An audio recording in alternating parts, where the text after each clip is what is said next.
Hello everyone. यहाँ पे एक बार विप्रो लिमिटेड को देख लेते हैं। 300 के लेवल के आसपास स्टॉक हमारा पहुंच चुका है और यहाँ पे आज आप देखे होंगे तो 6.5-7% की एक बहुत अच्छी खासी आपको तेजी देखने को मिल रही है। ये तेजी का कारण क्या है दोस्तों? अगर आपने न्यूज़ देखा होगा तो आपको पता चल चुका होगा। एक्चुअली विप्रो के रिजल्ट देखने को मिले हैं अभी और रिजल्ट बेहद शानदार देखने को मिले हैं। मैं आपको पहले रिजल्ट दिखाता हूँ एंड फिर हम इस पर डिस्कशन करेंगे। अगर आप रिजल्ट में यहाँ पे देखेंगे नेट सेल्स की तरफ, तो ये जो क्वार्टर है ये आपका लास्ट क्वार्टर है, मतलब कि 1 साल पहले का। और ये जो है ये आपका रिसेंट क्वार्टर है, मतलब प्रीवियस क्वार्टर। और अभी फिलहाल के रिजल्ट जो है वो यहाँ पे ब्लू कलर में आपको देखने को मिल रहे हैं।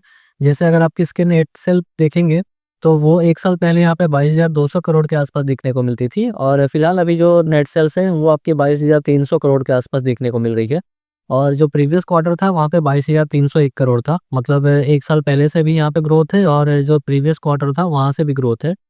सेम वही अगर आपका EBITDA देखेंगे तो 4,198, मतलब 4,200 के आसपास EBITDA देखने को मिलता था पहले, 1 साल पहले। और रिसेंट के क्वार्टर में आप देखेंगे प्रीवियस वाले में तो फिर 4,500 का यहाँ पे EBITDA देखने को मिलता था। और जो फिलहाल के रिजल्ट हैं वो 4,540 के आसपास यहाँ पे EBITDA देखने को मिल रहा है, मतलब 1 साल पहले से भी ग्रोथ है और प्रीवियस क्वार्टर से भी यहाँ पे ग्रोथ देखने को मिल रही है। एंड वहीं अगर आप यहाँ पे प्रॉफिट आफ्टर टैक्स की बात करेंगे तो 1 साल पहले यहाँ पे कंपनी 2700 करोड़ का प्रॉफिट जनरेट करती थी और इसका जो प्रीवियस क्वार्टर था वहाँ पे कंपनी का प्रॉफिट बढ़ के 3226 करोड़ के आसपास हो गया था। एंड जो अभी रिजल्ट आया है वो यहाँ पे 3366 करोड़, मतलब 3366 करोड़ के आसपास कंपनी ने प्रॉफिट जनरेट किया है। सो आपको रिजल्ट ओवरऑल पता चल चुका होगा, काफ़ी शानदार रिजल्ट है। 1 साल पहले से कंपेयर करेंगे तो भी ग्रोथ है और प्रीवियस क्वार्टर से यहाँ पे कंपेयर करेंगे तो भी कंपनी की जो रिजल्ट है उसमें आपको एक ग्रोथ देखने को मिल रहा है, जिसकी वजह से स्टॉक में यहाँ पे काफ़ी अच्छा यहाँ पे एक मोमेंटम आपको बनता हुआ दिख गया। और वहीं अगर शेयर होल्डिंग्स पैटर्न की बात करेंगे यहाँ पे तो कंपनी के प्रमोटर के पास यहाँ पे 72% के आसपास मतलब होल्डिंग है यहाँ पे, जो कि काफ़ी बढ़िया है। सो क्वालिटी स्टॉक तो है विप्रो, उसमें कोई दो राय नहीं है।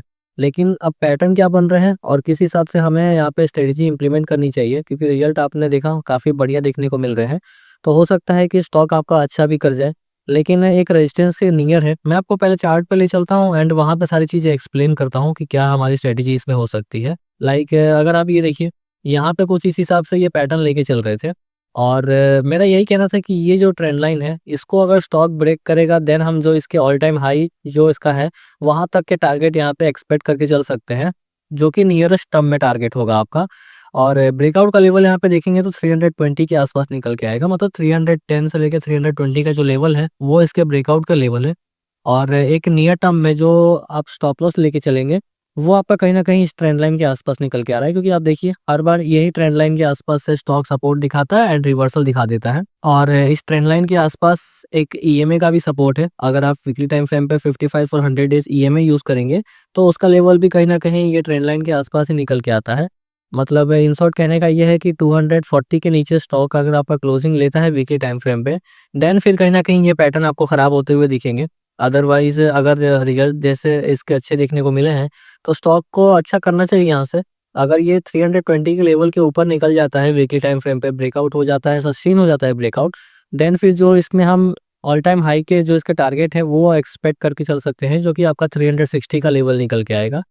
क्योंकि उसको स्टॉक फिर ब्रेक करेगा देन इसमें फिर और अपसाइड के पोटेंशियल जो है वो आपको टारगेट यहाँ पे अचीव कराता हुआ दिख सकता है। लेकिन जो फिलहाल यहाँ पे टारगेट आप लेके चलेंगे ऑल टाइम हाई बेसिस पे, वो आपका कहीं ना कहीं 360 के आसपास हो सकता है, क्योंकि इस लेवल पे आके एक तो ऑल टाइम हाई का लेवल है, तो यहाँ पे आके थोड़ी बहुत यहाँ पे प्रॉफिट बुकिंग देखने को मिल सकती है। स्टॉक आपका थोड़ा बहुत स्टॉक यहाँ पे सेलिंग फेस करता हुआ दिख सकता है।